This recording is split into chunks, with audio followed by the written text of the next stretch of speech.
Hi friends, welcome to my channel.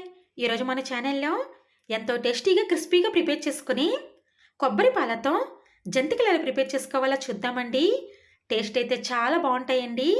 ముందుగా వీటిని prepare చేసుకోవడం కోసం 1 కప్పు పచ్చి కొబ్బరి ముక్కలను తీసుకొని వాటిని ఒక మిక్సీ జార్లో వేసుకొని మధ్య మధ్యలో కొన్ని వాటర్ వేసుకుంటూ దానిని మెత్తటి పేస్ట్ లాగా మిక్సీ పట్టుకొని ఒక బౌల్పై ఒక కాటన్ క్లాత్ని పెట్టుకొని ఆ పేస్ట్ని అందులో వేసుకొని దానిని గట్టిగా పిండుకొని కొబ్బరి పాలను తీసుకొని ఆ విధంగా తీసుకున్న కొబ్బరి పాలను స్టవ్ పై పెట్టుకొని ఒక్క మరుగు వచ్చిన తర్వాత దానిని స్టవ్ పై నుంచి కిందకు దించుకొని తర్వాత స్టవ్ పై వేరొక కడాయి పెట్టుకొని దానిలోకి 1 కప్పు మినప్పప్పుని వేసుకొని మంటను మీడియం ఫ్లేమ్లో పెట్టుకొని అవి మంచి బ్రౌన్ కలర్లోకి వచ్చేంత వరకు వేయించుకొని అవి చల్లారాక మిక్సీ జార్లో వేసుకొని మెత్తడి పౌడర్లా మిక్సీ పట్టుకొని తర్వాత దానిని ఒక బౌల్పై జల్లెడని పెట్టుకొని బాగా జల్లించుకోవాలి.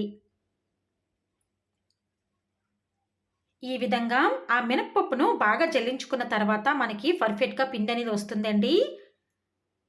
ఇలా తీసుకున్న పిండి అనేది మనకి 1 కప్పు వరకు వస్తుందండి. తర్వాత దీనిలోకి కప్పున్నర బియ్యం పిండిని వేసుకోవాలి. ఇలా బియ్యం పిండిని వేసుకున్న తర్వాత దానిలోకి కొంచెం వాము, అలాగే 1 స్పూన్ కారం, అలాగే రుచికి సరిపడా సాల్ట్ని కూడా వేసుకోవాలి. ఈ విధంగా వేసుకున్న తర్వాత ఒక్కసారి అవన్నీ బాగా కలిసేలాగా మిక్స్ చేసుకోవాలి. ఇలా మిక్స్ చేసుకున్న తర్వాత దానిలోకి ముందుగా మనం ప్రిపేర్ చేసి పెట్టుకున్నాం కదండి ఆ కొబ్బరి పాలను కొంచెం కొంచెం వేసుకుంటూ దానిని బాగా కలుపుకోవాలి.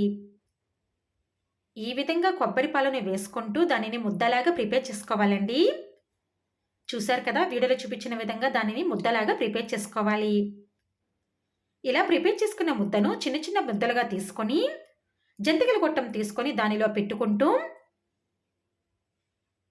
ఒక గరిటెపై జంతికలా వేసుకొని డీప్ ఫ్రై కోసం ఆయిల్ హీట్ చేసుకొని ఆయిల్ హీట్ అయిన తర్వాత మంటని మీడియం ఫ్లేమ్లో పెట్టుకొని 1 by 1 జంతికలను అందులో వేసుకోవాలి. ఈ విధంగా 1 by 1 జంతికలను అందులో వేసుకున్న తర్వాత వాటిని స్లోగా 2 వైపులా వేయించుకోవాలి.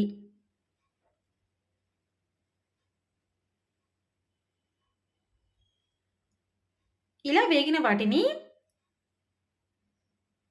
స్లోగా స్ట్రైనర్లోకి తీసుకోవాలి. అయితే ఇదే ప్రాసెస్లో మనం తయారు చేసుకున్న ముద్దను అన్నిటినీ కూడా జంతికల్లా ప్రిపేర్ చేసుకుని తీసుకోవాలండి.